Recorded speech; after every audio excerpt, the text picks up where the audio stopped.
cya kibazo kiragarutse reka kugaruka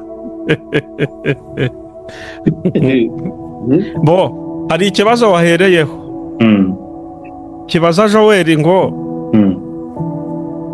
Satani iyo aza guhabwa amahirwe donke akimara gucumura Imana noneho akagira ubwenge ati rero ndabizi ko Imana databuja wanjye ari umunyembabazi reka mfukame nce bugufi mwikubita imbere musaba imbabazi arambabarira yari kubabarirwa icyo ni icya mbere be yacyo ikagira iti kuki itashatse ahandi yamujugunya cyangwa imwohereza ikamujugunya ni nko gufata intare ukayijugunya mu tunyamaswa twawe urumva cyangwa mu matungo yawe woroye donke cyangwa mu bana bawe wenda reka ndetse gukoresha utunyamaswa Joel aratanga icyacumi donke ni kubera iki yarebye ikavuga ati iki cya Satani kinaniye kicumuyeho aha nigomba kucyohereza ikakijugunya mu isi kandi izi neza ko agiye gukorompa cyangwa kuyobya abana bayo bari mu isi barimo bibaza ngo ariko Yesu Kristo ajya kuva mu ijuru ibintu bizamubaho ku isi byari bizwi biri no mu gitabo mu muzigo w'igitabo ubwo ni nko kuvuga ngo ni nka filime ariko script yayo yateguwe yari yanditswe kandi Yuda nawe yari muri script ya filime reka tuvuga ko ari filime Kristo Yesu yakiniye ku isi ikinsekeje Norvege barakimbajije abo none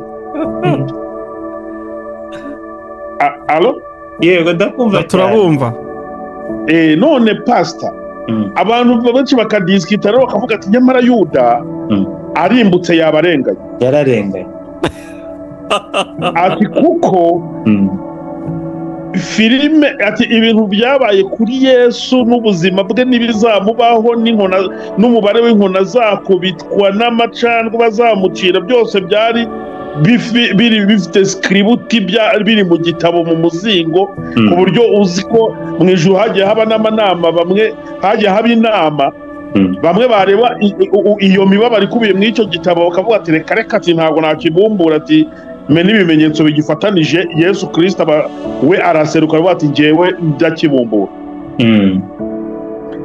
none niba Yuda yari muri script ya filime Yesu yakiniye mu isi cyangwa y'ibyamubayeho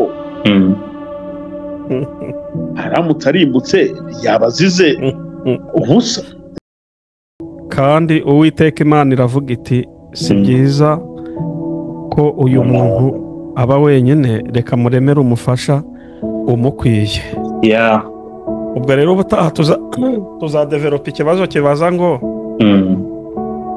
ko Imana aremye imuremere umufasha umukwiye uramutse ugize ibyago ugahura n'utagukwiye bigenda bite ariko sinshaka ko iyo sije uzi ko ari cya kibazo cyawe Joe nubundi niyo mpamvu mvuze ni cya kindi cyanjye kabisa ni cya kindi cyawe reka dutangire tubasuhuza kandi tubifuriza umugisha w'Imana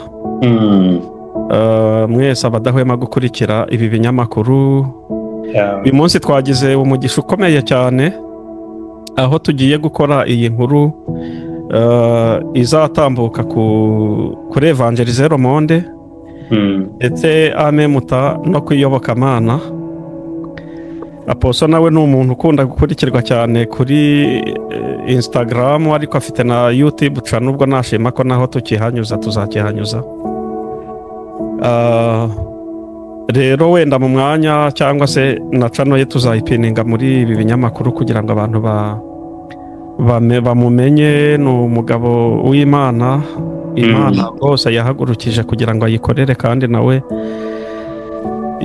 yarahiye kuzayikorera kuko aho umutumiye hose uramubona n'ikimenyimenyi dore yaje kuri Zoom ya Evangelize Le Monde ndetse na Iyobokamana TV Joel rero nabuze uko mwakira asanzwe yakira abandi ubwo nanjye aragenderera ni umugisha kumwakira no gutumiza abandi bo hejuru. aranyemera nanjye mwakire tuguhaye ikaze kuri Evangelize Le Monde nyakubahwa si wowe uyobokamana. Yego murakoze cyane, ndishimiye kandi ndanezerewe cyane kuba ndi kumwe namwe muri abagabo b'Imana kandi nemera n'Imana kandi irabemera. Amen. Uriya mbere y'uko nkorana n'ibiganiro banza kubisengera nkamenya niba bemewe imbere y'Imana. Rero mwe muremewe muhumure. So rero nitwa Sengurebe Joel, nkora umwuga w'itangazamakuru rya Gikristo ku Iyobokamana TV na iyobokamana.rwa. Tugira website yandika amakuru ya Gikristo kandi tubona bifasha abantu mu murimo w'Imana mu buryo bumwe cyangwa ubundi. Nishimiye cyane kuba tugiye kuganira. Amen. Amen. Ya turi kumwe na pasiteri n'ubundi nawe guturuka mu Buholande, ari nawe mutumirwa, navuga ko ari umutumirwa mukuru. Oya. Ndizera ko Imana imuhe imbaraga n'ubwenge, mugwirize n'ubwenge kandi yarabumuhaye bwo gusubiza, bwo guhangana n'abanyamakuru babiri kumata ibibazo. Uretse ko nyine ntari umunyamakuru w'umwuga nk'aba ngaba, nyine ngewe nanjye nkora umurimo w'Imana binyuze muri ubu buryo bw'ikoranabuhanga, ariko mu buryo bwa inspiration bwo kujyana Evangelize Le Monde nyine nk'uko ijambo ry'Imana ribidutegeka. Ntabwo ronye ndi umunyamakuru w'umwuga nka Joel, ariko ubwo nanjye ngiye guhagarara muri uyu mwanya nyine wo kuyobora bino biganiro. Yego. Pastor tuguhaye ikaze rero. Murakoze cyane, Imana ibamugisha. Amen. Natangira no kwibwira abadukurikiye kugira ngo nubwo ndabizi ko abantu benshi babaza, ariko wasanga hari uzababona aribwo bwa mbere akagira uwo mugisha wo kubamenya. Murakoze cyane. Bavuga ko ushobora kuba uzwi na benshi ariko atari abantu bose. Nitwa amazina ni Richard Munyamahoro. Ndi umugabo, ndubatse, ndi umupasiteri, nyoboye itorero ryitwa New Hope Christian Church hano mu Buholande. Dufite n'andi branche hirya no hino, ariko centre y'ahangaha niyo dukoreramo Imana. Amen. Dutuye hano Hollande, muri province ya Gelderland, ni muri centre ya Hollande. Abantu benshi bazi Hollande, ariko Hollande buriya ubibwiye aba Hollande ngo Hollande si igihugu. Ese? Ni Netherland. Hanyuma cyangwa ukavuga Pays-Bas. Hollande se ni iki ko ari byo twese tuzi ngo mu Buholande? Ubundi Hollande yari nka province.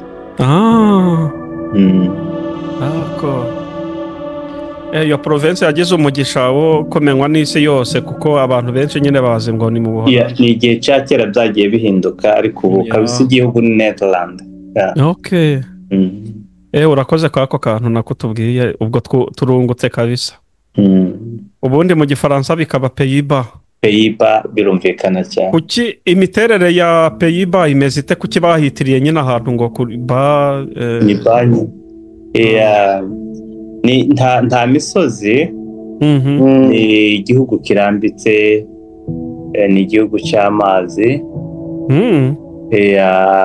Uhigeze gutera n'imyuzure yica abantu cyane. Burya Abaholande nibo bantu b'abahanga ku isi, bazi ibintu byo kurwana n'amazi, na hirya no hino nibo bagenda gufasha, bafite aba engineers nyine b'ibyo bintu kubera ibiza byabaye. Bazi kugomera, bazi kubaka ibiraro mu mazi, ni abantu b'abahanga. Ariko niba ntibeshye nigeze mbyumva ngo ubundi ngo ni igihugu bakereye mu mazi nyine, barayayobya kugeza igihe bavumbuye inyubako. Bara exagera. Iyo ni province imwe gusa, ni nka zibiri bakoze. Baravuga ngo Imana yaremye Netherland, ariko natwe barema ayo ma province abiri. Ariko mu by'ukuri nta misozi, wenda nugirirwa amahirwe ukahagera, ndatekereza ko aricyo gihugu cyiza mu isi.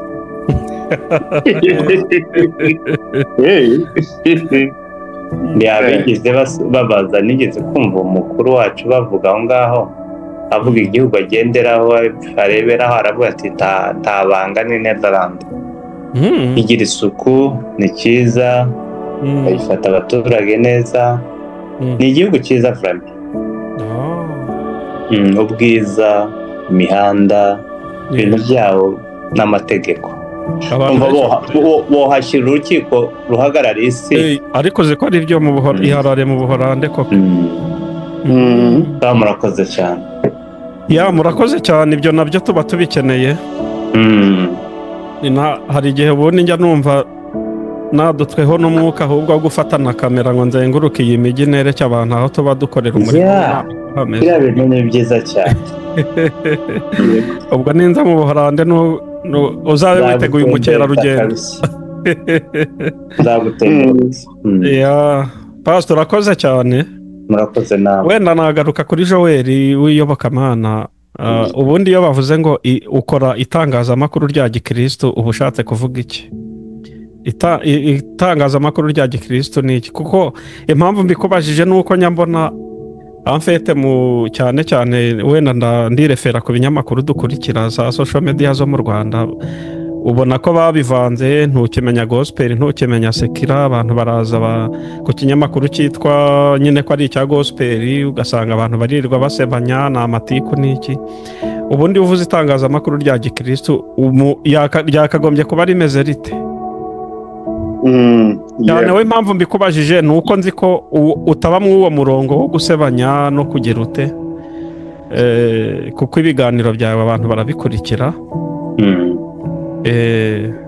Murakoze. Ni ikibazo cyiza.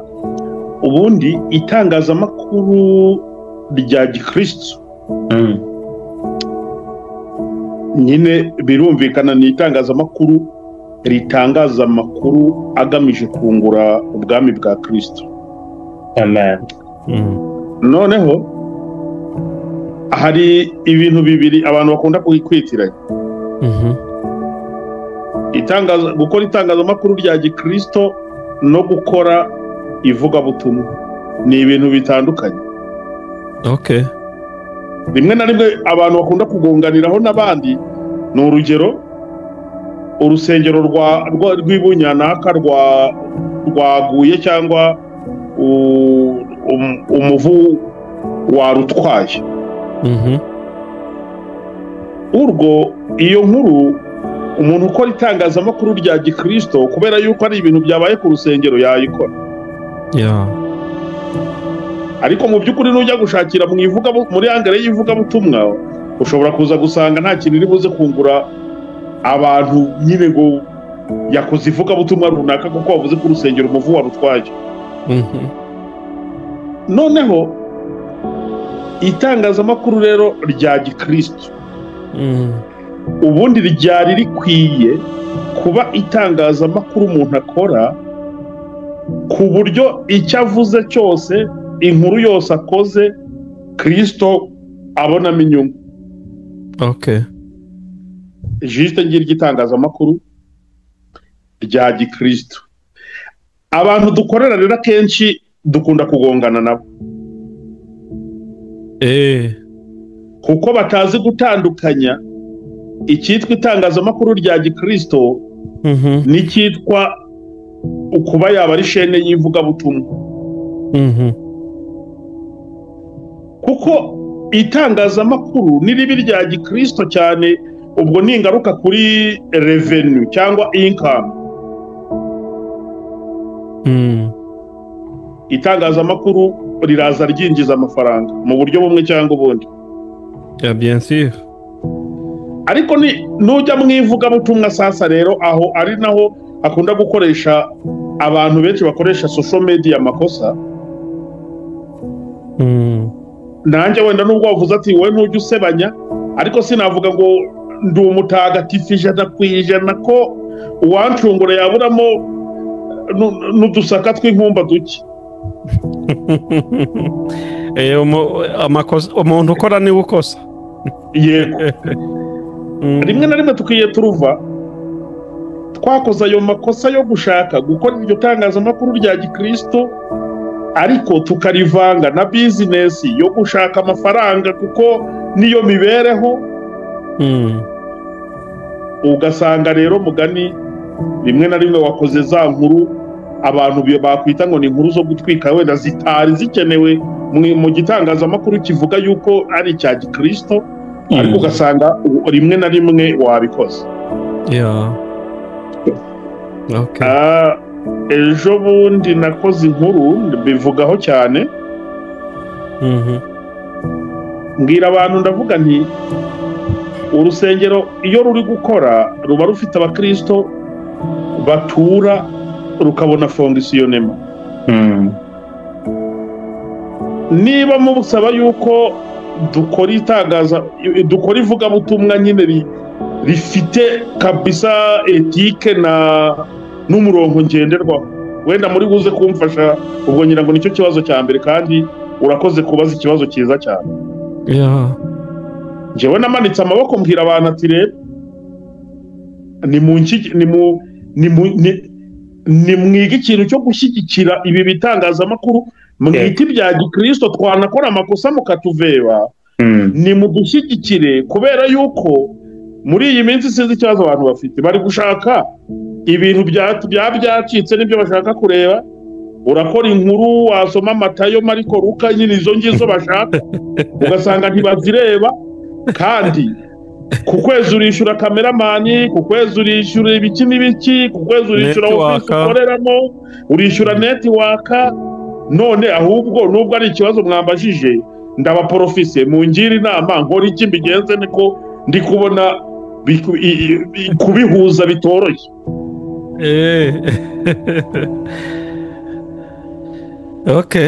Mbo urakoze cyane. Ubwo niba ugaruye umupira mu kibuga, urumva reka mbaze ikibazo neza mbabajije. Abantu abarebyi bacu barashaka ko dukora ivugabutumwa pire, biri besa bikaba nk'urusengero. Yego, kandi ivugabutumwa pire riranarushya burya, ntiriba rikibaye itangazamakuru ari ku cyo gihe. Nyine nibyo mvuga ko nidukora itangazamakuru nyine nk'uko riri ngo ni irya gikristo, niho hahandi buri kantu kose ugatoragura uzana ushyiraho.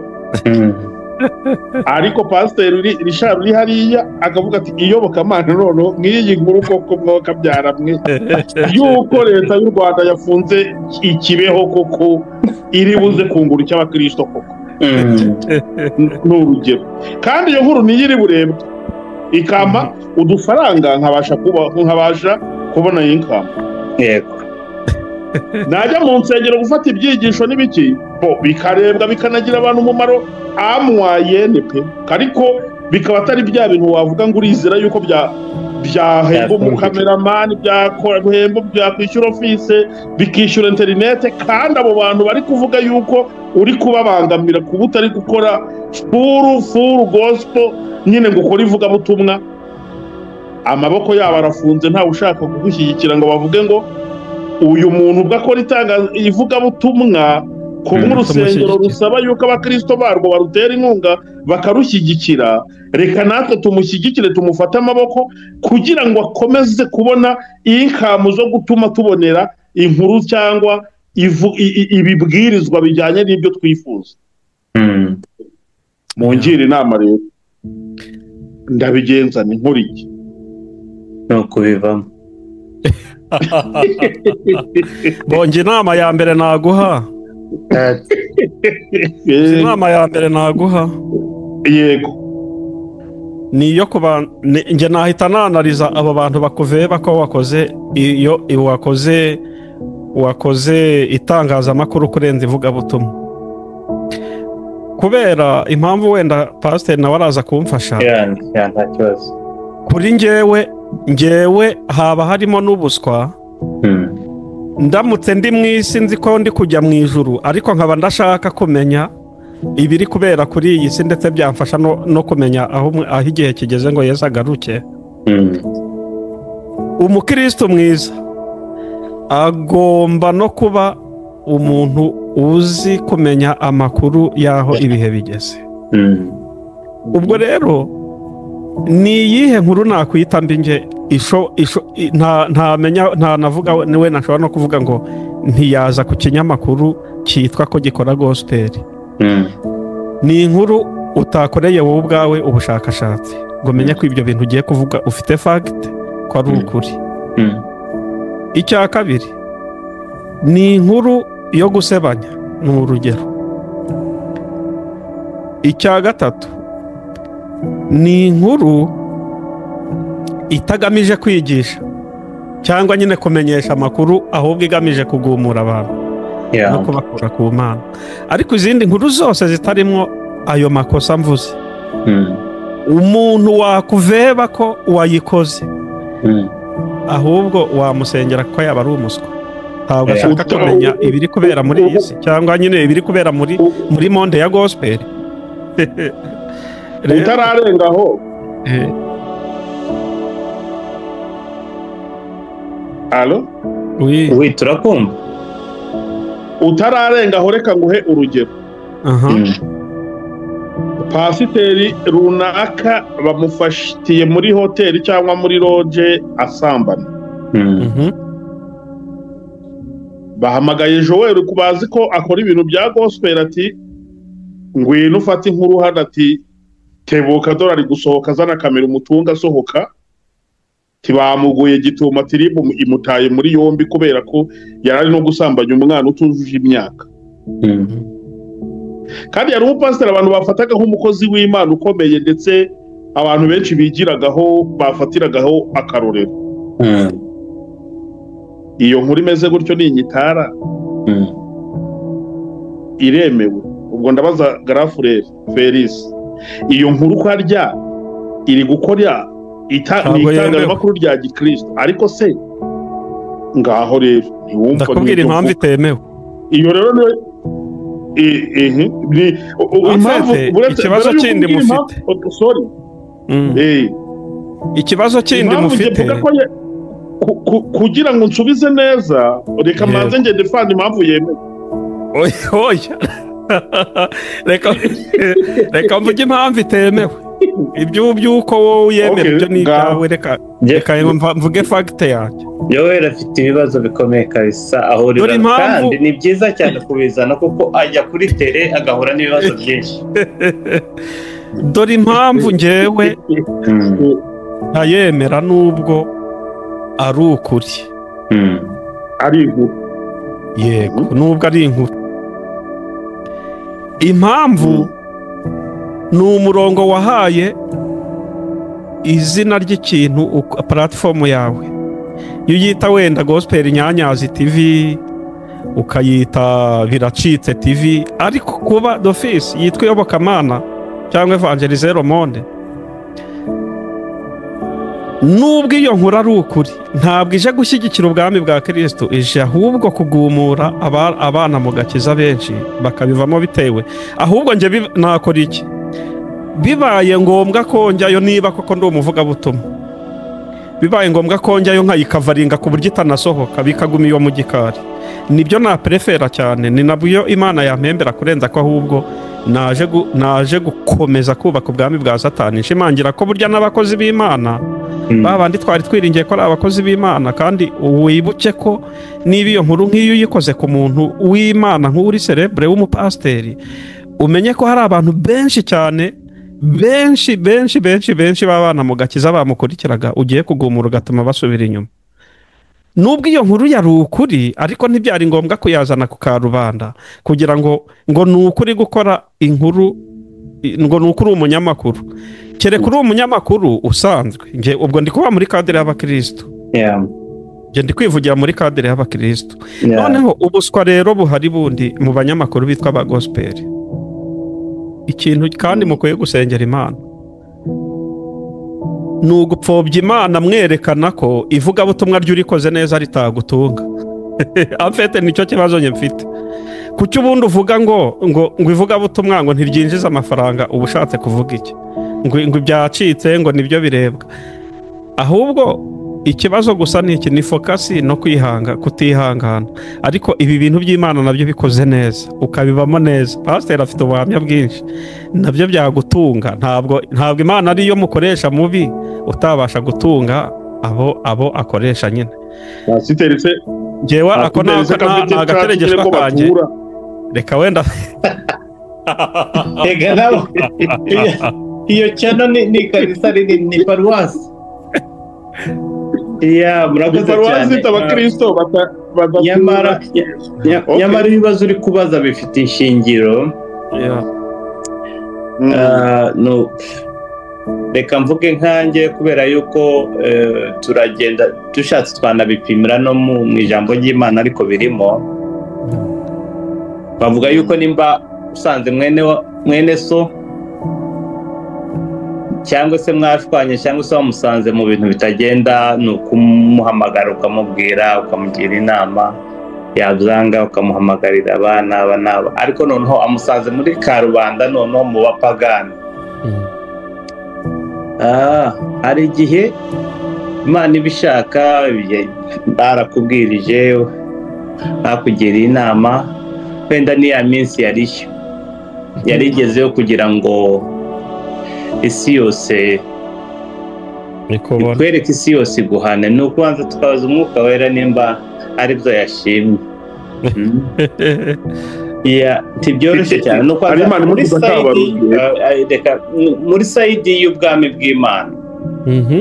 Mu by'ukuri iyi nkuru nk'umunyamakuru w'iyobokamana, intego ya mbere ni iyihe yiwe? Ni ukwereka abantu inzira ya Kristo. Nimba iyo nkuru ayikora agamije kwereka abantu kutishushanya, gukorera Imana ukongera ugakorera Satani, akayikora ariyo ntego yari agamije, kugira ngo yigishe isomo n'ingaruka zo kuvanga ukora iby'Imana n'ibya Satani, igisubizo cyangwa se ingaruka bizana, akayikora ariyo ntego yiwe iri mu mutima, akanabisobanura, aho ngaho ndidakoro yiwe. Yego, nanjye kabisa. Ariko nimba ayikora kugira ngo abone views, abone amafaranga, ni nka babandi bavuze ngo bababwira Yesu ngo ni umukuru w'abadayimoni. Aravuga ati se umudayimoni bonyine bivanze bakagwana baba bari gusenya, ntabaramye umwami cyangwa se ngo bakorere umwami umwe bongere bisenye. So ni ukuvuga ngo twaba noneho tutari iyobokamana twenyine, turi opposite y'iyobokamana, ahubwo tujyana ubutumwa dufasha wa wundi atari ya Mana tuyoboka. So navuga ngo mu by'ukuri dufite ikibazo, nibyo naza mbwira n'abandi. Ejo twari dufite ibiganiro, turi kuza muri aya ma platform cyangwa se mu isi ya tekinoloji tutarayiteguye, ku buryo nuhagera nk'aba Joel batangiye akazi gakomeye, ariko ntibafite bakuru babo baje bareberaho bakora umwuga w'itangazamakuru ubabeshejeho, kandi noneho bakorera Imana. Yego, ni imfura. Hanyuma rero buri wese iyo ari imfura cyangwa se yanyuze mu nzira bwa mbere ahura n'ibibazo byinshi. Aho bene se ahubwo twakabaye dushigikira umurimo bari gukora, ngo tubasapotinge nabo ntibakabure iyo sabune cyangwa se inkweto cyangwa kwishura inzu, ahubwo tuba nk'abakeba, buri wese ari kwizamuye kandi dukorera umwami umwe. Ubwo kuri mwene data Felix nubwo yavuze ngo Joel gukorera Imana nayo iragutunga, Bibiliya ivuga ngo turi abami n'abatanzi bazima mu isi. Byahishuwe ibice 5:10. Ubundi bindi amazina bagenda batwita, ariko nayo mazina birakomeye. Umutambyi abahagarariye ijuru mu isi, umwami abahagarariye isi mu mpano ye. Ikibazo dufite ni uko dufite impano. Pastor, sa n'uzamuka gato kuri kamera, regera kamera ya Vara ku buryo ugaragara neza. Gutya Vara sebo. Icyo nari mvuze, dufite umugezi umwe utwinjiriza uburyo bwo kubaho. Iyo uwo mugezi hageze igihe wenda cy'izuba ukagenda gahoro, ibintu birahagarara bigatuma urugendo rwacu tudakomeje. Yego. Kubera yuko tudafite abamenta mu nzira zo kuzana income, turi mu kugera aha tugasanga nk'aho Imana yacu yatugize abakene, ariko yaraduhaye ubushobozi n'ubwenge ku buryo twagira umugezi, icyo bita streams. Hari amazi aza nk'isararo umuvuduko, hari ayandi aza gahoro, hari aza hashize ukwezi, hari aza hashize amezi 6, hari aza hashize wenda imyaka 5. Twakabaye dufite inzira zirenga 12 zitwinjiriza ubushobozi ku buryo tudafite ubwoba n'ibiduca intege mu buryo bwo gusapotinga umurimo w'Imana. Wow. Kubera yuko tudafite abamenta, twakabaye dufite ababyeyi bari mu mageneration nk'atatane bubatse ibigega bifatika byo gusapotinga ivugabutumwa. Yego. Kuko ntabahari, akaba ari twebwe turi imfura muri ibyo ngibyo. Mbere yo kujya mu cyo tugomba gukora, Bibiliya nivuga ngo mbere yo kubaka inzu uzubanza uteganye cyangwa se ugerageze ushake ibikoresho bizubaka iyo nzu. Yego. Kuko biriya babyita ni purpose, mission, vision. Ni ukuvuga ngo iyo ufite purpose, iyo ukavuga ngo okay, ndi hanze, ukeneye ikintu nakubaka, ariyo nzu kazugamamo imvura cyangwa izuba cyangwa se umuyaga. Iyo ni intego yo kugira ngo uve aho ngaho hantu utazicwa n'izuba, utazicwa n'imvura n'umuyaga. Yego. Iyo ni intego. Haza misiyo yo kuvuga ngo ngiye kubaka inzu,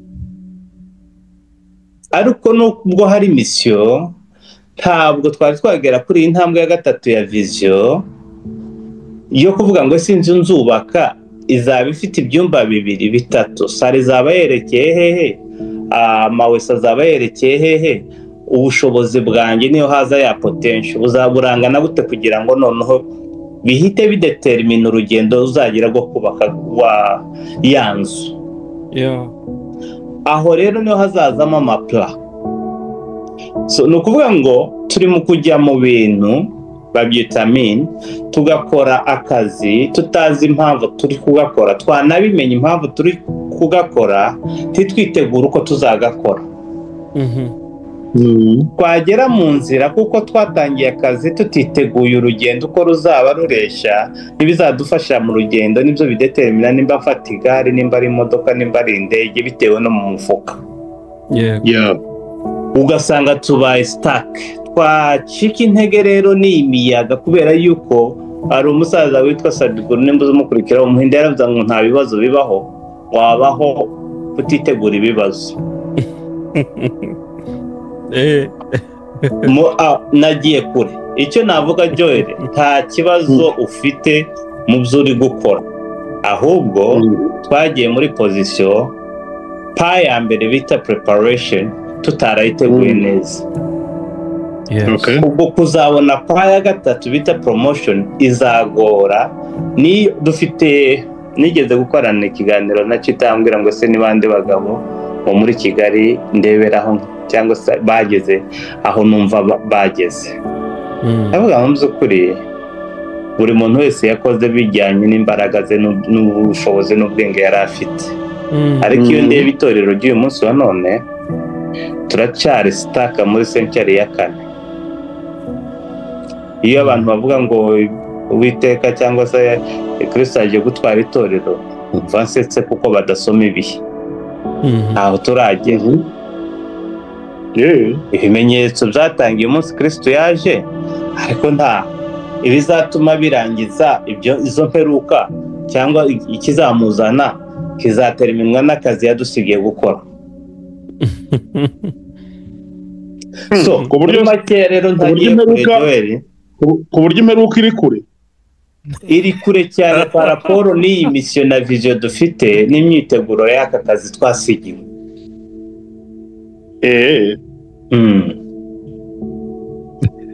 Abantu bari bazi ko iri hafi. Imperuka, ibimenyetso by'imperuka birahari. Twatangiye umunsi Kristo yaje. N'ubundi araza vuba. Kuza vuba biraterwa na Joel nawe nanjye. Ariko ntabwo ari ivugabutumwa gusa bizatuma rimuzana. Ahubwo ni ivugabutumwa yasize atubwiye tuzakora. Iyo usomye muri Matayo 24 hatubwira ibimenyetso. Twageza kuri 14 bakatubwira n'igihe Kristo azagaruka.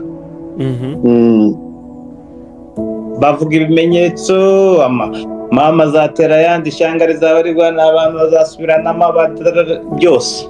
Akavuga ngo ariko ikizatuma imperuka iba cyangwa se kugaruka kwa Kristo bakabivuga aho ngaho hari umurongo ubivuga. Ushatse wahasoma. Muri Matayo 24 kuri 14. Nuko tugiye kure kandi twari dufite ikiganiro cya Joel ariko nyine ubundi nicyo ndi kumva cyane kandi Matayo 24 kuri 14. Kuri 14 haravuga ngo kandi ubu butumwa bwiza bw'ubwami buzigishwa mu isi yose ngo bube ubuhamya bwo guhamiriza amahanga yose, nibwo imperuka izahera ko ize. Amen.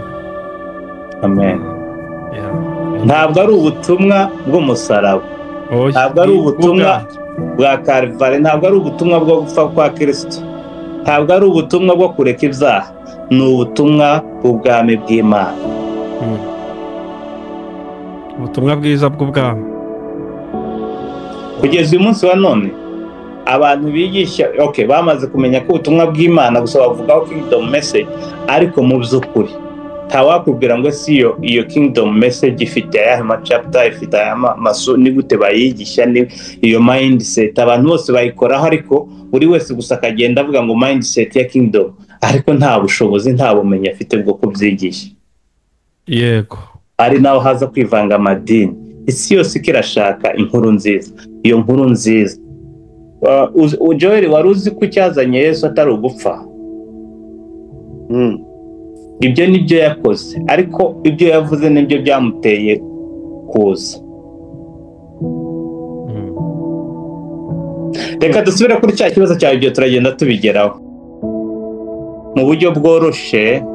Mu by'ukuri Joel nta kosa afite, n'undi wese nta kosa afite. Dufite ishyaka ryo gukorera Imana, ariko ibikapu twikoreye cyangwa se uburyo tubikoramo, n'abadufashe mu mugongo badufasha kugira ngo batunge imibiri yacu n'ingo zacu, ntabwo turi tayari amakanisa kohereza abamisiyoneri gukorera Imana natwe tubatunga. Aba Joel ni abamisiyoneri dufite ubwo bushobozi.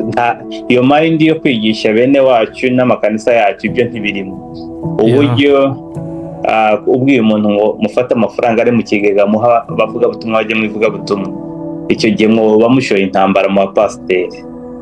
Kandi ubundi bavuga izi ntoki kuko ubizi Joel uri umushumba ukomeye na Felix, bavuga ko uru ari urugo hagati ari rwo ruhagarariye abavuga butumwa.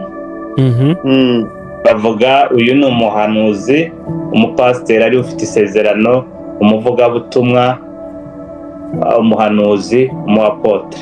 So aba bose bagomba kuzana amafaranga uyu uzagera kure. Wow. Ariko urumva nta ubishe, turabisobanukiwe. Niba yaduhate rero tugende. Tibari tayari kuko iyo umuntu ashonje n'ibitekerezo biba bishonje. Nibyo. Pastor murakoze cyane. Iyi wenda ntabwo yari yo sije y'ikiganiro. Irarangira dushoje ikiganiro. None bigiye kurangira ahubwo ari ibaye sije. Gusa iyi sije nayo iri vaste kandi iri fragile cyane. Kubera ko abantu baracyavanga ibintu ukitiranya se ubu ngiye mu itangazamakuru nk'umuvugabutumwa cyangwa ndigiyemo nyine bisanzwe nk'ugiye gushaka amafaranga. Iyo byise rero ibya gospel nibwo bihinduka nyine bigatukisha izina ry'Imana bitewe n'uburyo waje cyangwa uburyo wabyise. Ariko Felix, yego, uzi ko Yesu buriya atazi ibya sekirana na gospel. mu bwami bw'Imana isi yose arayifata nk'abana bataye identite ashaka guha DNA ngo abagarure. Yego. Rero iyo tuvuze sekira n'intuze, ibi n'ubu n'imbaraga z'amadini ni ibyavuye muri Catholics, n'imbaraga tubiheza, ariko aravuga ngo buri wese naza yinjire, babyita ngo ni general calling, ko turahamagara abantu bose bazi bakira agakiza, amoko yose, isi yose, abambaye imibiri yose, mu gihe cy'imperuka bagomba kwakira uwo mwuka. Rero niba ndi kukubwira mu bwami bw'Imana Joel ari mukuri, ahubwo ahangaha ari kwinjira hose niho agomba gutumirwa, na Yesu yaravuze ngo ntabwo natumiwe. Urumuri rugomba kugenda muri abanyabyaha, hanyuma n'abangaba rero bagomba kwigishwa mu buryo bwo kwiga. Hari ukwiga byoroshye, hakaba no kwiga bikomeye nk'uko guhanira bamwe ka rubanda kugira ngo abandi babone yuko muri bimwe mu by'Imana hatarimo imikino. Hitamo inzira iyi n'iyi kuko hari umunsi w'urubanza. Nyine rimwe na rimwe hari igihe abakristo, Imana ni data ariko ni umucamanza. C'est ça. Rimwe na rimwe hari igihe abakristo bashaka kwitwara nk'abantu batakiba ku isi, ahubwo bamaze kugera mu ijuru, aho ngo badakeneye kumenya ibibera ku isi. Kuko nakwibaza ubundi uwo mukristo niwe udakeneye kumenya amakuru y'ibiri kuvugwa. Ariko njyewe ntekereza ko turagenda duhana ibitekerezo, ntabwo ibiganiro biba byiza tudafite gusa sije imwe, bifite like order cyangwa systematique, biba byiza nabyo. Wari uzi ko muri Bibiliya havuga ngo muri Zaburi 115:16, aho Imana yavuga ngo ijuru nijya Uwiteka, isi nayihaye abana b'abantu.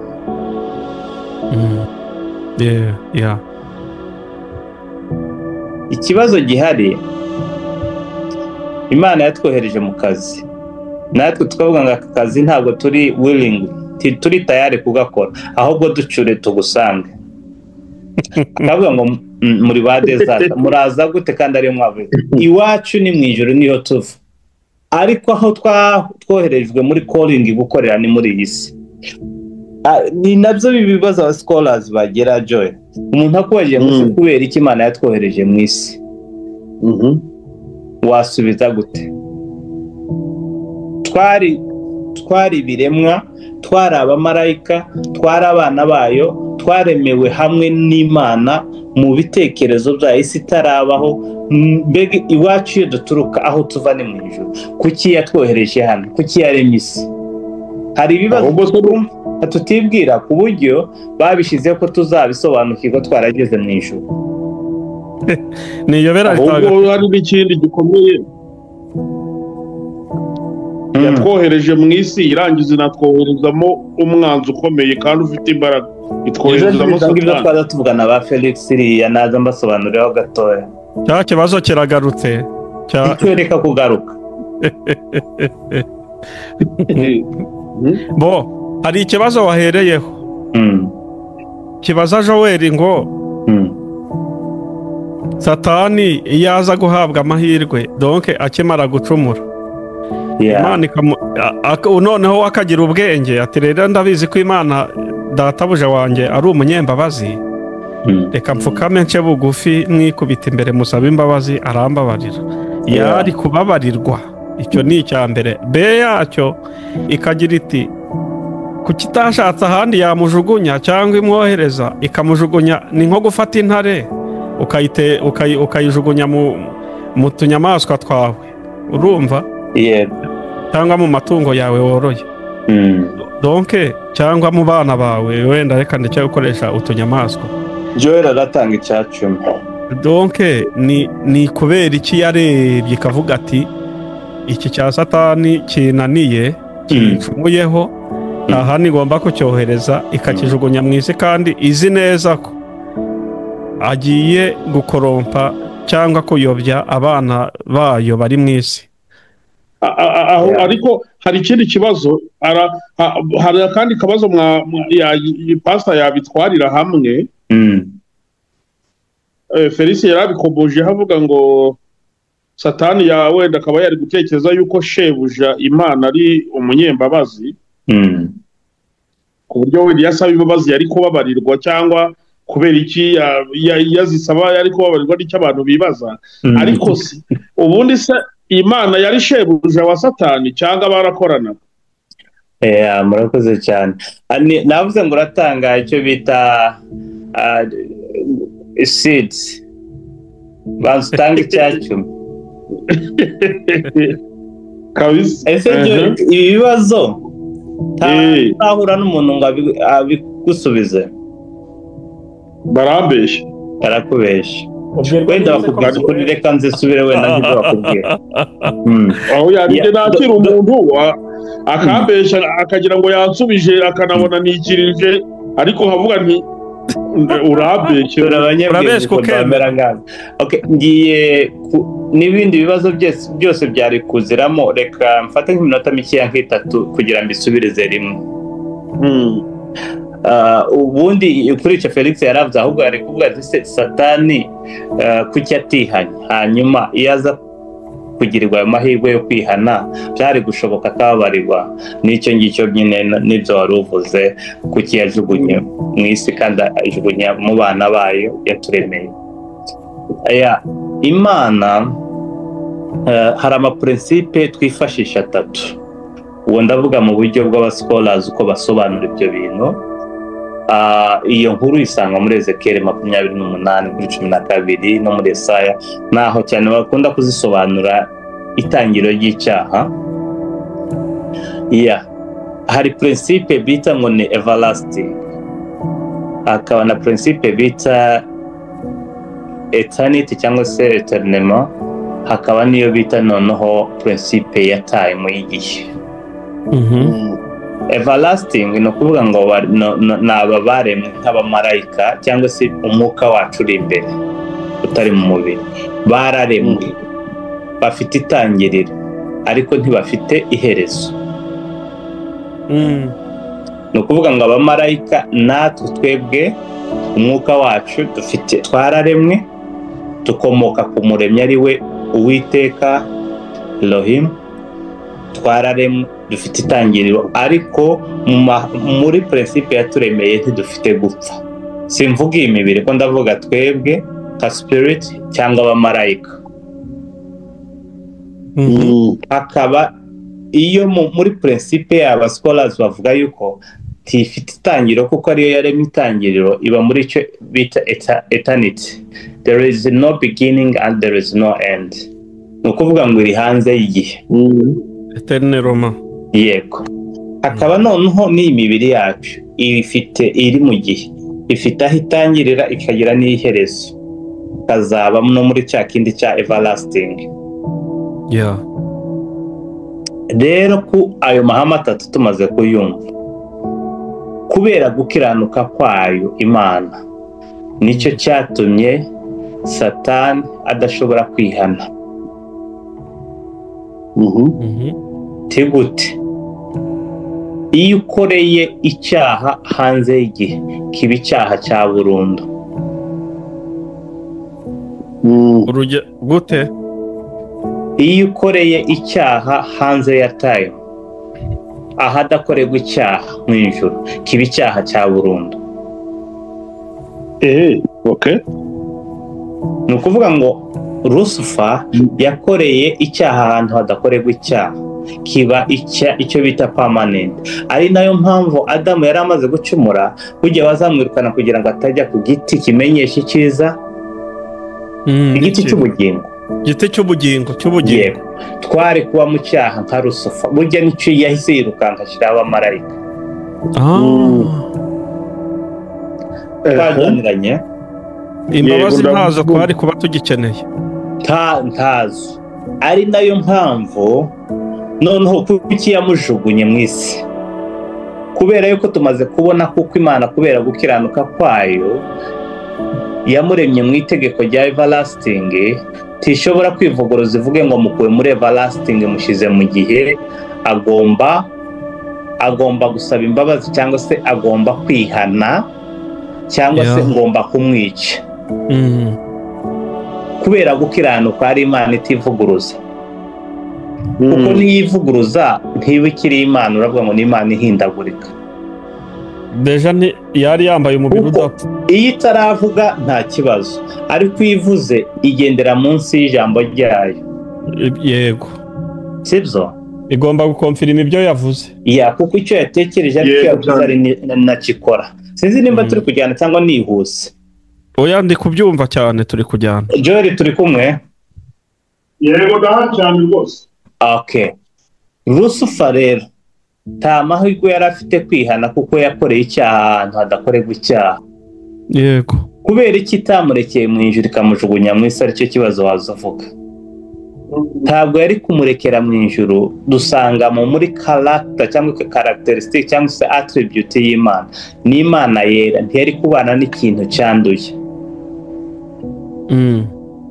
Yagombaga kumushyira mu gihe, kubera kuko iri muri everlasting ari imyuka, ari abamarayika badapfa, ikazarindira wa munsi yashyize ya principe y'urubanza, ikazamucira urubanza bijyanye n'ibyo yakoze. Yego. Joy, urarusha kabisa. Oya, ni ndakurikiye ariko. Ushake koka cyangwa se kofi. Arabeshya namubonye. So, nagutsindiye rero kuki Satani Imana itamuwabariye. Yakoreye icyaha hanze y'igihe, adakorerwa icyaha.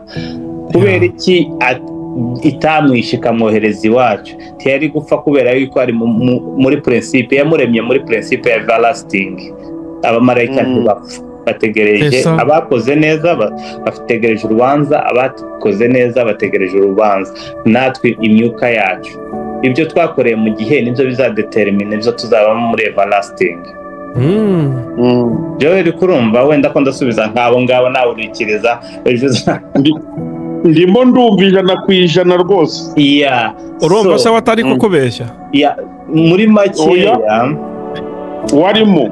Muri makeya dore ikintu ugomba kumenya: iyo ukoze icyaha ahantu hadakorerwa icyaha hanze y'igihe, kiba icyaha cya burundu, yaciba permanent. Hanyuma kudapfa kwiwe ni ukubera yuko yari mu itegeko rya everlasting. Niyo yamuremye, ntiyari kwivuguruza. Kubera iki yamushugunye iwacu niyo hari ubuhungiro, bita ngo ni nka polizo y'igihe, kuko Imana igira attribute yo gukiranuka, ntiyari kubana n'ikintu cyanduye. Okay. So nuko yatangiye icyaha, icyatumye akora icyaha. Wahubwo wakwibaza, hari ibindi bibazo bibaza ko mu ijuru hadakorerwa icyaha. Icyaha cya Lucifer cyavuye. Nicyo nagiye kubaza, ariko narigiye kugitwarana n'ikindi kibazo n'ubundi abantu bakuze. Ufitemo akantu gato yumvise 100% rwose ndi kubyumva, kandi vraiment uburyo muri kubisubiza nyine mufite principe d'intelligence naturelle, mukagira principe théologique, mukagira nyine na principe. Amen na revera wanjye. Noneho pastor, uhita unsubiriza hamwe kugira ngo bivire mu nzira rimwe, kuko nejo ndi kumanuka mu modoka ahantu nari ngiye, numvaga abantu bari kubidiskita. Barimo bibaza ngo ariko Yesu Kristo ajya kuva mu ijuru, ibintu bizamubaho ku isi byari bizwi, biri no mu gitabo, mu muzingo w'igitabo. Ubwo ni nko kuvuga ngo ni nka filime, ariko script yayo yateguwe, yari yanditswe. Kandi Yuda nawe yari muri script ya filime. Reka tuvuga ko ari filime Kristo Yesu yakiniye ku isi. Ikinsekeje Norvege barakimbajije. Abo none alo, yego ndakumva, turabumva. None pastor, abantu benshi bakadiskita rero bakavuga ati nyamara Yuda arimbutse yabarenganye. Yararenganye ati kuko filime, ati ibintu byabaye kuri Yesu n'ubuzima bwe n'ibizamubaho, n'umubare w'inkona zakubitwa n'amacandwe bazamucira, byose byari bifite script biri mu gitabo mu muzingo ku buryo uzi ko mu ijuru hagiye haba n'amanama, bamwe hagiye haba inama, bamwe bareba iyo mibabaro ikubiye muri icyo gitabo bakavuga ati reka reka ati ntabwo nakibumbura, ati me n'ibimenyetso bigifatanije Yesu Kristo we araseruka avuga ati njyewe ndakibumbura. None niba Yuda yari muri script ya filime Yesu yakiniye mu isi cyangwa ibyamubayeho,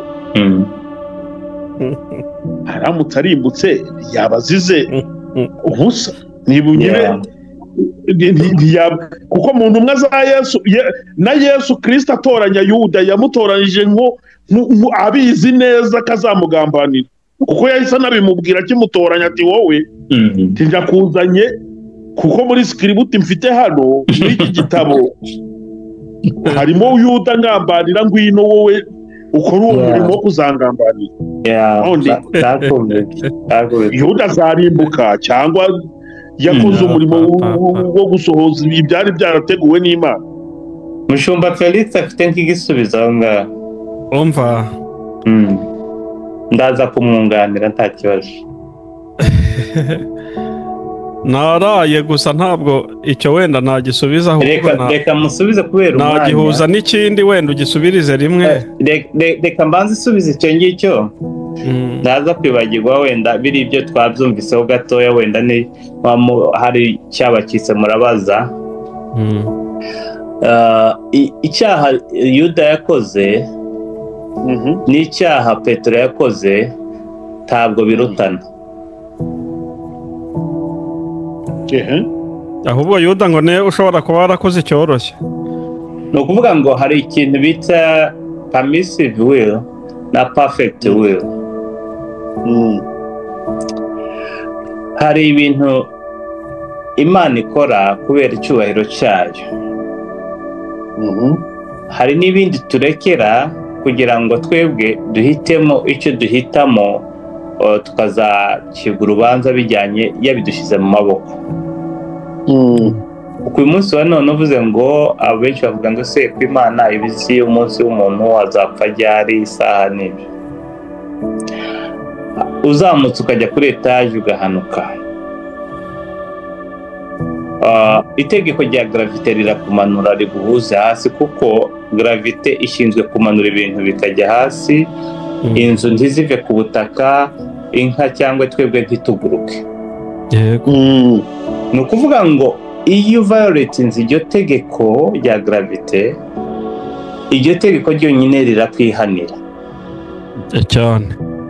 Ibyo babyita ngo ni permissive will. Perfect will rero ni ahantu Imana ivuga ngo ahangaha simbikora kubera umuntu, simbigishamo umuntu, ibi ngibi ndabikora, uyu mwana w'uruhinja w'ukwezi kumwe ndamutwara. Ishaka ikavuga ngo hari abantu batabumva ariko ngiye kubumvisa kuko batinya urupfu, uyu mwana ndamutwara. So Yuda nsubije rero ngiye ari igihe nsubizamo nanyuze inyuma, ariko dore ukuntu bimeze. Igihe cyose uri mu gihe uba ufite amahirwe yo guhitamo icyo wakora, kuko dufite impano nk'iyi Imana yaduhaye bita ngo ni will y'amahitamo. Yego. Ni ukuvuga ngo ahubwo Yuda yari afite amahirwe, kuko yari afite uko ibintu bizagenda, yagombaga kwirinda ahubwo kugira ngo areke kugwa mu moshi. Yego. Ubwo bushobozi bwose Imana yari ifite izindi nzira ibihumbi kugira ngo umwana wayo ngo apfe, hatarinze no kuvuga ngo Yuda mugambanire. Ariko nubwo iyo mugambanira yagera hariya ntiyiyahure. Yari afite amahirwe yo kugira ngo n'ababandi apfira nawe abemo. Cyane. Ariko ko yikuye mu gihe hakiri kare, ategereje kujya kubazwa ibyo yakoreye mu gihe. Noneho no kuvuga ngo icyaha Yuda yakoze no kwiyahura, ariko kugambanira Yesu byo nticyari ikibazo. Ibyo ngibyo n'abandi b'abayuda bazabikora benshi, n'abatambyi n'abafarisayo bakoze ibyaha byinshi, ariko mu byari byazanye Yesu ibyo byari birimo kugira ngo abapfire. Ariko kwiyahura kwikura mu gihe, iryo tegeko kuko yavuze iyo umuntu avuye mu gihe ntaba agifite andi mahirwe, biba bya burundu kuko aba yagiye muri everlasting. Ibaze Petero ariko wavuze ngo simuzi inshuro 3. Ni ukuvuga muri leadership bavuga kuko icyaha Petero yakoze cyari temporary, icyaha Yuda yakoze cyabaye permanent cyo kwiyahura. Yego. Hanyuma ndabizi kuko hari formule wenda utari kumva utari gushikira, byaranditswe byaravuzwe. Umuhanuzi yakubwiye ngo wa mugabo wenda kubonye rwose nakubonye ugiye kugwa mu cyaha, nakubona ntabwo uri kumwe na runaka n'uriya mu mama n'uriya mukobwa. Ntibaba bakubwiye ngo ujye kubikora, baba bakubwiye ngo ube maso, ube tayari usenge, utagwa muri icyo kinogo, utagwa muri uwo mwobo. Yego. Ese wa muganga baba babikubwiriye ngo ubikore, ahubwo baba ugize amahirwe kubibona kare, usenge Imana ibigufashemo ubirenge. So ni ukuvuga ngo Yuda azakirwa urubanza bijyanye n'ibyo yakoze mu gihe. Kwiyahura ni igikorwa cy'icyaha cyo kwiyambura ubuzima Imana yaguhaye impano y'ubugingo n'ubuzima. Ni ukuvuga ngo nyuma y'igihe afite urubanza azarucibwa, afite ahazajya yikuye mu gihe. Sinzi nimba wenda ko ndanga kubirambura kubera umwanya, ariko wumvise mu principe abiri, permissive na perfect. Nabyumvishe cyane. None se pastor, ntabwo ari uyoboye ikiganiro, ariko nta kibazo hano twisanzwe. Noneho ibiganiro ntabwo ari ikiganiro byarinde ujye kwagiye. None hari ikindi kibazo nabaza. Ubwo impamvu mwumva mfite ibibazo byinshi, urumva mfite ibyanjye ku giti cyanjye, ariko nkagira n'ibyo abantu baba bagenda babaza. Nanjye ndimo nza ngukurikira cyane. None se pastor, hari ikindi kintu abantu bakunda kuvuga, nubwo wenda utari mu mutima wa Yesu, ariko principe theologique ushobora kuzifashisha wenda ukagusubiza. Ni ukubera iki Yesu yasubije Yohana ibintu bimukasa bimuca intege cyane ubwo yari ari mu nzu y'imbohe? Yohana atuma kuri Yesu Kristo wa undi yateguye, ugende mu mubazo n'imbariwe, ati nuko ari Yesu wa undi navuze, umwe nateguriye, umwe nabwirije amahanga, umwe namamaje, niwe waje kuko mu by'ukuri nkaba ndi kubabazwa bene aka kageni, nkaba ndi mfuye nabi koko ahari mumumbarize. Yesu nkaho yavuze ati rwose ni mumuhumurize, mumubwire ko nzamusura, mumubwire yuko rwose ari jyewe. Ahubwo agiye kumusubiza ati rero mwebwe nimugende mumubwire ibyo mwabonye n'ibyo mwumvishe, nimugende mubwire ko ibimuga bigenda, impumyi zihumuka, abatumva bari kumva, ati mugende mubimbwirire Yohana ariko utwo tubazo twiwe tw'amafuti. Ni iki cyatumye Yesu asubiza Yohana nyine ibintu bavuga ko biri nakumvise cyane. Murakoze cyane, gusa bya 10 bikomeze bibe byinshi.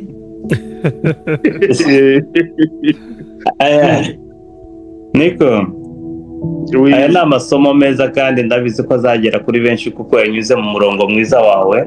Vraiment. Ni inkunga rero, baravuga ngo ubumenyi ufite iyo utabutanze nawe uzabibazwa. Kubera yuko Imana yigeze kubwira Ezekiel ngo uri umunara w'umurinzi. Ni ukuvuga ngo nutabwira bariya ko barimbutse ukabona abanzi, amaraso yabo azaba ari kuri wewe, ariko nubabwira tibihane cyangwa se bakarimbuka, amaraso ari kuri bo. Ni ukuvuga ngo Yohana yari integuza. Nigeze no kumuvuga, aravuga ngo mu bantu babyawe n'umugore ntawe utaye. Iryo jambo ndarikunda cyane, ngo nta n'umwe usengera amera nkabo. Yohana yaje igihe hari hashize imyaka irenga 400 nta jwi ry'Imana, ngijwi ry'Imana ryarabaye inguma. yego aje rero ntabwo kubera ko yaje ari umuhanuzi aricyo yavuze ririya jambo, ahubwo yaravuze ati muri ba bahanuzi bose mu bavugaga Kristo, mu bavugaga Mesiya, bamurangizaga kure mu myaka 700 400 magana angahe, ahubwo uyu muhanuzi niwe wenyine umuhanuye, umuteguriye, akanamukoraho cyane. yego iki cyo kirarangiye. So amubwira kuriya intego ya Yohana yari yarangiye. Yego ni ukuvuga yaje arije kuza. yego icyo yanavukiye kugira ngo ategurire mubyara we. hanyuma akazi kiwe aramubatiza, biriya byose arabikora, byari byarangiye. noneho nk'igihe yamubwiye wewe akazi kawe karangiye, ahubwo taha, nanjye nsigaje imyaka mikeya, nanjye ntahe, ahubwo bya bindi twaje nka misiyo, kuko turi babiri, bari bafite ishuri bita ngo ni School of Thought. iwe yaje gukora introduction ateguza Yesu niyo yakomerejemo.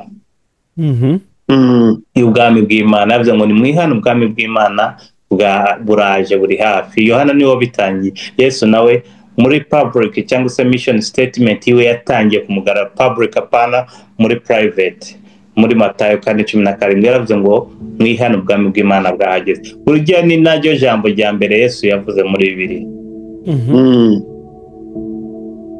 So no kuvuga yaramubwiye ngo urakoze, data agenda guhembe, akazi kawe karangiye, ibyo wabonye ibyo wari warahanuye nibyo wize, nibagenda bakubwire kuko atari bya bindi umwuka waje arahamiriza wambatiza, ahubwo ko birakoreka.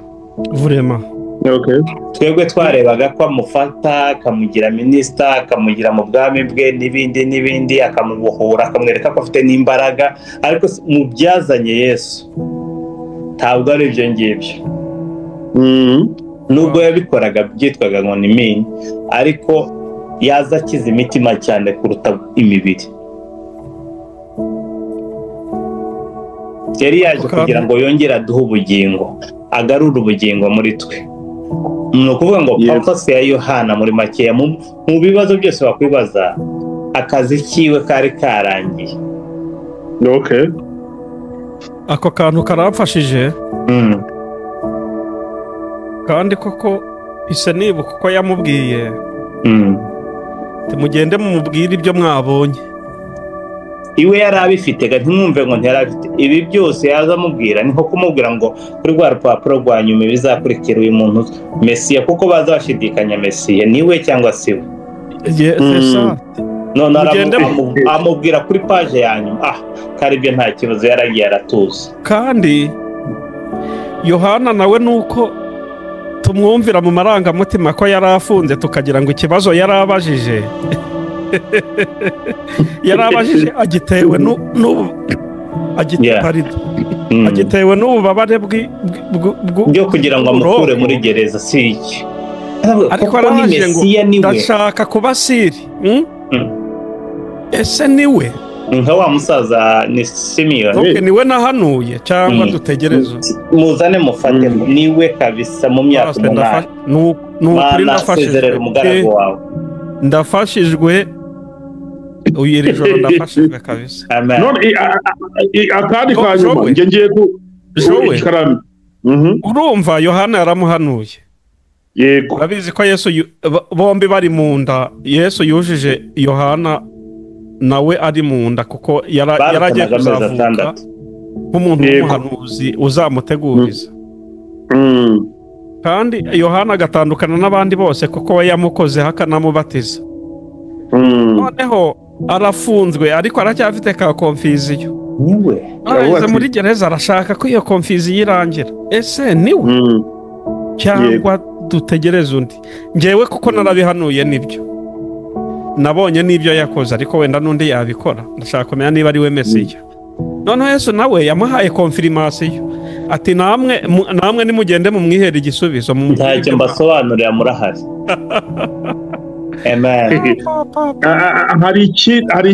hari ikindi kibazo ntekereza ko ari cyo cya nyuma ku iyi session mu bibazo numvaga byihutirwa.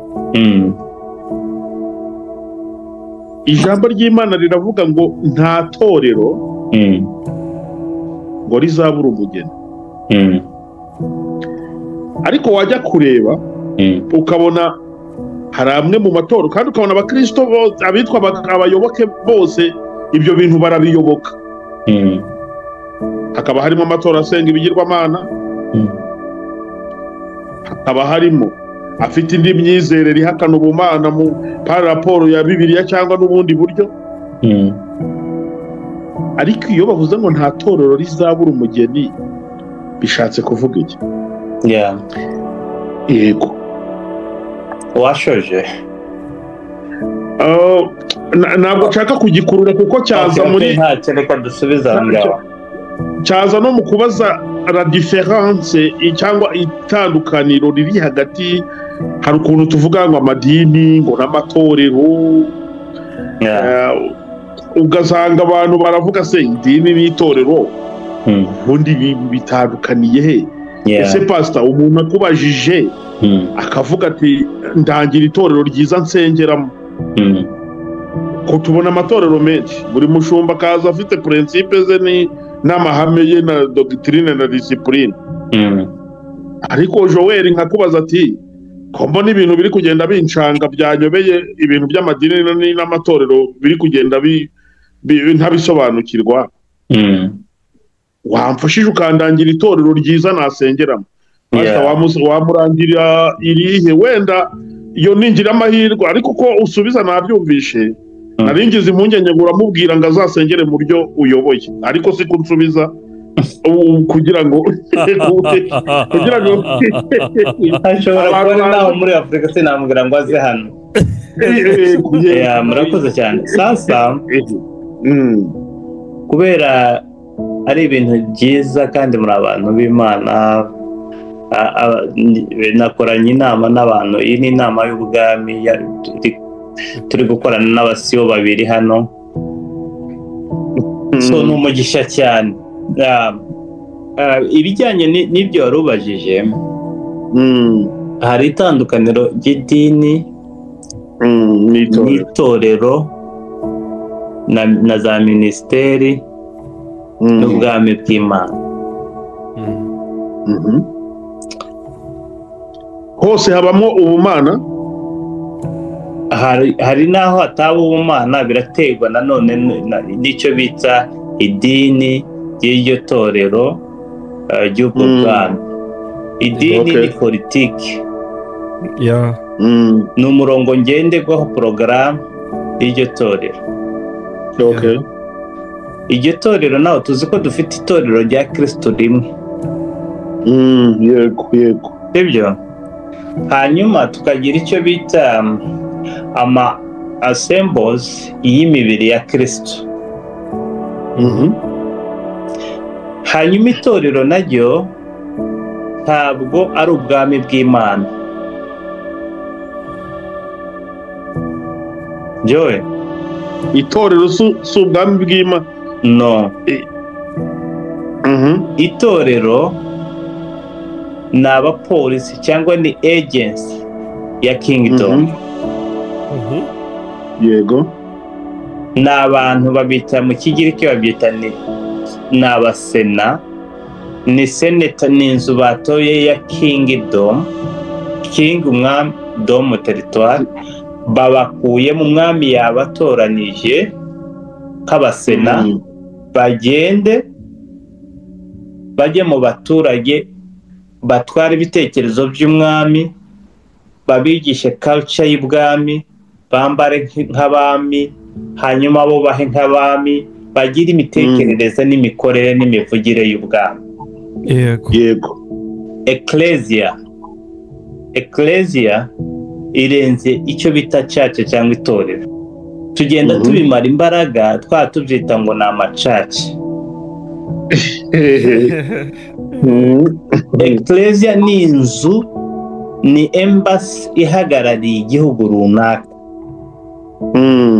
So iyo uhageze, uwo muntu urimo iwe ntavuga nkawe, ntakora nkawe, ahubwo ibintu byose by'icyo gihugu arabihagarariye. yego So ni ukuvuga ngo itorero Imana yarishyizeho rya Kristo kugira duhagararire Kristo mu isi. yego Sibyo? Uvuze ngo ese itorero ryiza warangiramo umuntu ni irihe?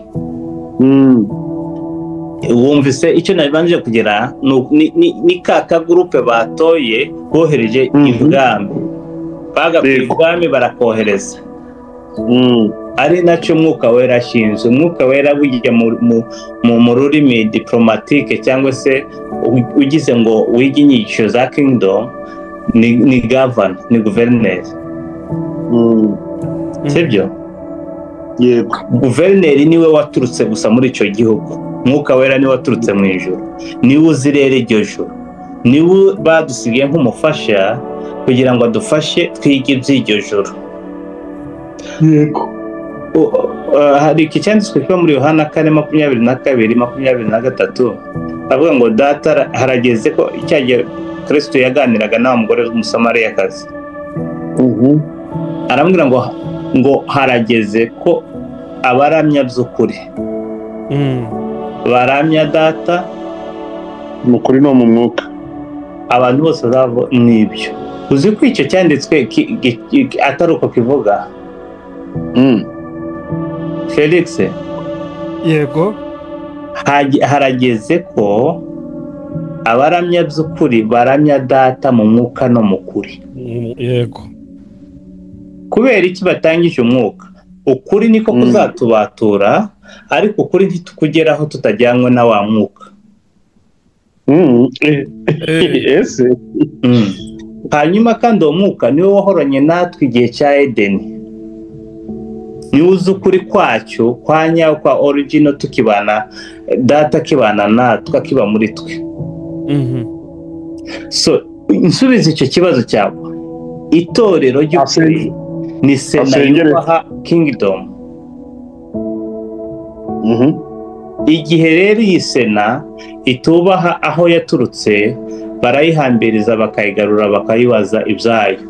Ngo kuvuga ngo bohereje mu ambasaderi yagiye noneho karivugira ku giti cyiwe na business ze, nta cyavugira igihugu. c'est ça. Nanze kwinjira cyane muri aya madini yacu, twebwe twashize kubera ubujiji n'ubumenyi buke na teoloji zijyaniranye n'amadini yacu, kwibagirwa kuri ya original ya kingdom iva muri Edeni no mu ijuru. none ubwo yasengera he? Yasengera muri Kristo. Yasengera mu mwuka no mu kuri. Ni ukuvuga ngo icyo Kristo yitayeho si inyubako. Icyo Kristo yitayeho ni abantu bavuga ngo Kristo nk'umwami n'umukiza. Igihe yabaye ijambo bita Lord, umwami, uwiteka, iryo jambo Joe niryo rituma turamya buriya. Okay. Reka Felix turebe uko turekera aho ngaho, ni ukuri ararushe Joel, tuzakomeze. Nasubiza muri samare y'iri jambo gusa, tiwamubwira ngo ajye gusengera mu idini, uramubwira ngo nagende ahantu hose bavuga Kristo nk'umwami n'umukiza, aho ngaho agomba kuhasengera iyo akiri umwana. Ariko igihe amaze gukura, amaze kuba yahekenya amagufwa, amaze gutandukanya icyiza n'ikibi, agomba gusengera ahantu hose, akagenda akaba nk'umuambasaderi uhagarariye ijuru mu isi muri ba bandi batazi Kristo, abahindure kuba ba Kristo. Yego. Bo ibyo hari ibyo bita ni amafaza, niyo umaze kwakira agakiza babyita ngo ni integration, perversion, n'icyo bita transformation. Iyo umaze gukizwa, hari uri guhindura za mindset, uva muri Egiputa uri mu butayu kugira ngo ujye muri Kanani. Ni ukuvuga ngo kwintegra, urabizi Felix yageze mu gihugu yiga ururimi n'imico, ariko hari ibindi bisaba nanone bita ngo kugira ngo uzabe ugire transformation mu buryo bwose, ubufashe indi ntera. So tuva mu kigero tujya mu kindi, mu bwiza tujya mu bundi, nk'uko mu Bakorinto bavuga ngo noneho twebwe dufite intekerezo za Kristo. Uwo muntu umaze kugira intekerezo za Kristo uwo agomba ageze ku kigero cyiza cyo kugenda ahantu hose ntagifite shitingi asengeramo, ahubwo Kristo niyo mwami wiwe, iwe yabaye senda karagenda, nimugende muhindura abantu abigishwa. Nta hantu basengera gusa, ahantu bavuga Kristo abo ngabo urumva ko baracyabagira gute, baracyari abana batoya. Hanyuma ahantu batavuga na Kristo aho niho hari akazi kugira ngo tujye kuri bya bisarurwa bihari, ariko nyiri bisaruzi noneho niyohereza abasaruzi. Yego. Wow, Imana ibahe umugisha cyane. Murakoze.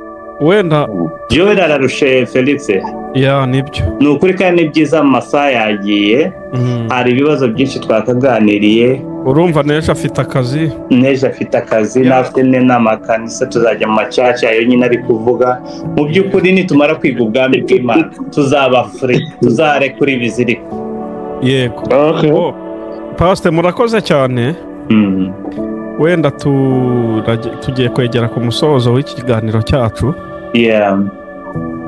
Ariko akantu kamwe wenda nashaka kuvugaho ku byerekeranye n'aho gusengera. Ubundi ikiriya kiganiro Yesu yagiranye n'uriya musamariyakazi uko nakibonye, ni nk'aho uriya musamariya yari arimo abwira Yesu ko n'ubundi basekuruza babo ngo basengeraga kuri uyu musozi. Yabari imisozi basengeraga. Ariko aho abayuda babaneneye, Abisiraheli bo bazi ko nta handi hasengerwa Imana uretse mwa ruriya rusengero Salomo yubatse. Abo ni Abayuda. Yego. Yesu arabamusubiza neza cyane ari byo wavuze. Ati ari abo wibwira ko basengeraga aha rero, n'abo wibwira ko ari bo bumvirwa kuko basengera mu rusengero rwiza rwa Salomo, atabo bose baribeshya, ahubwo dore abantu data ashaka ko bamusenga. Ari byo by'ibyo wavuze, Imana iguha umugisha. Amen. Pastor, ubutaha tuzakora kuri sije imwe.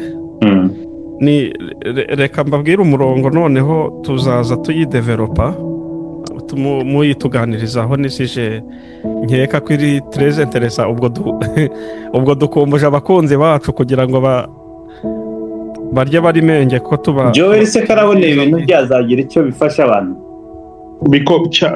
bikomeye cyane, ahubwo mbonye abantu benshi nkawe, nibyo biganiro najya nikorera ubundi ngasigara nsenga Imana gikore ku mitima y'abantu bantera inkunga. Amen. Ariko banze inkunga yikeneye yeguhe kabisa. Ndayishaka cyane, birihutirwa.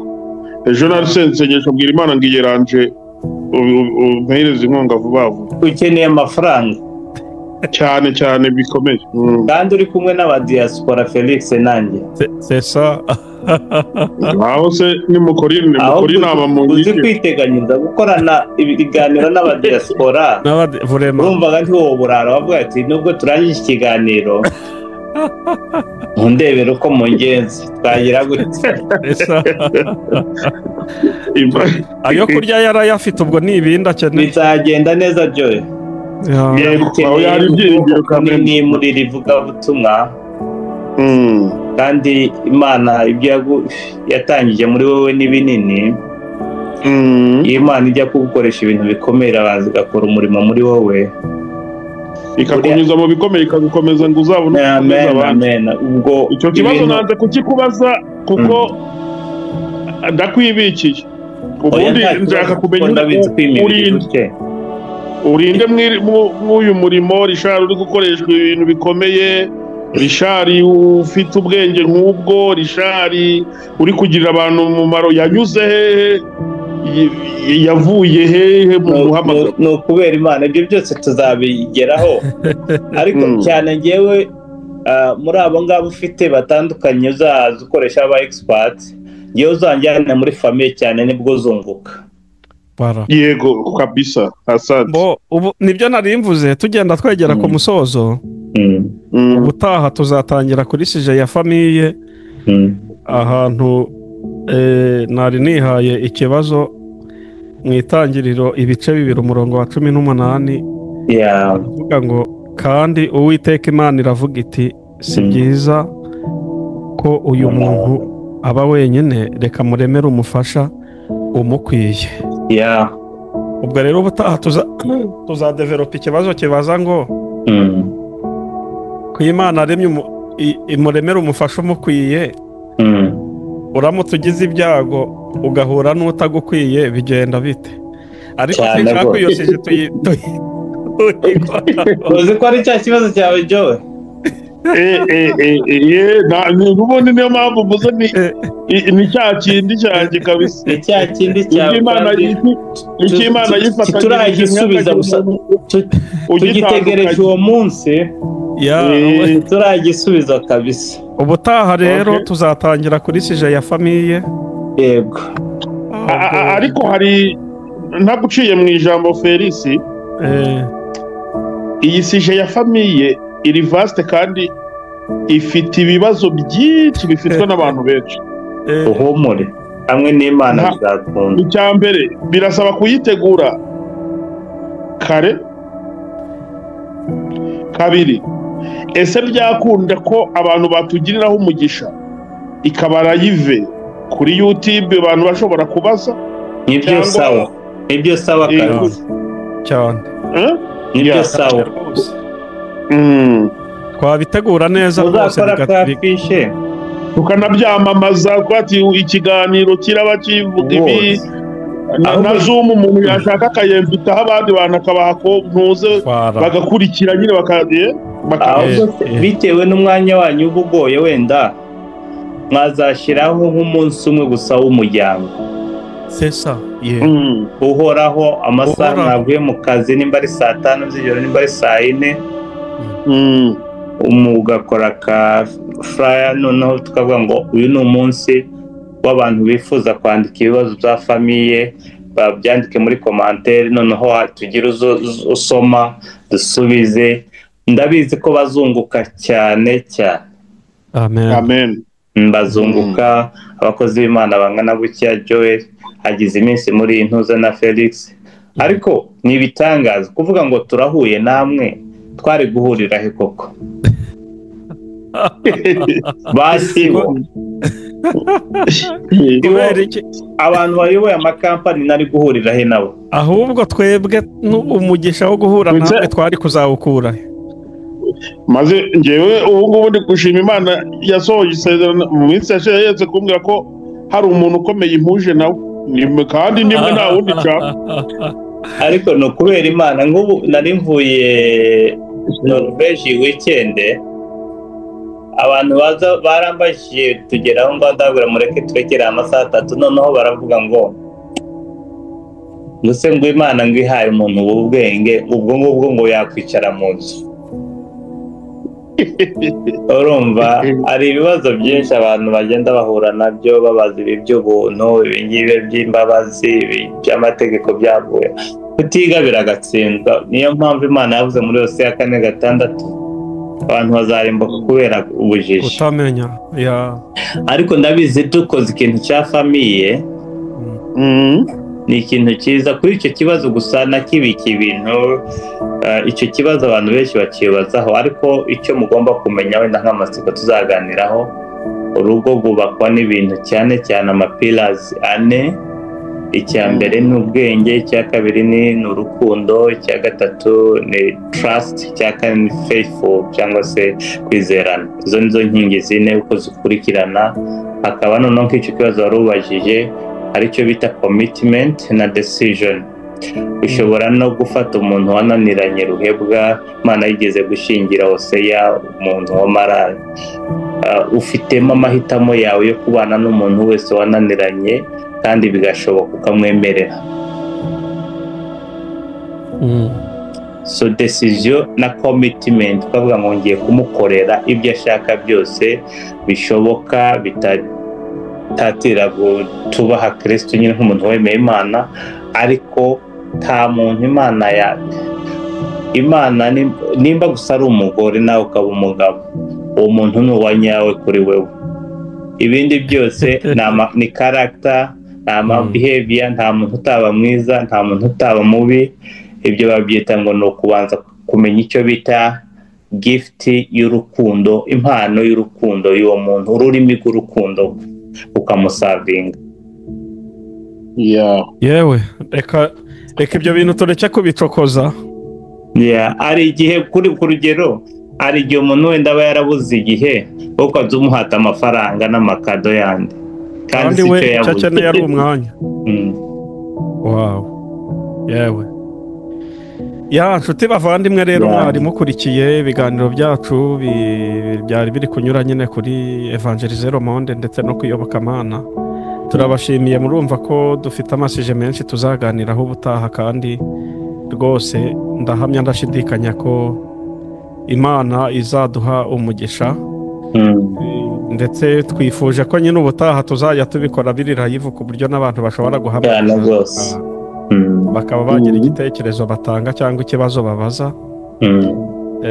Rero rwose turabateganyirije ibyiza. Nawe niba ari ubwa mbere ugeze aha ntugende udakoze subscribe. Imana ibaha umugisha. Pastor turabashimiye cyane. Murakoze cyane, murakarama, mwaguke n'umugisha kubana namwe, kandi twari mu nama zo kwagura ubwami bw'Imana. Amen. Urakoze cyane rero, mugira ibihe byiza kandi twese kabisa musoza imiryango. Yego murakoze. Shalom, bye.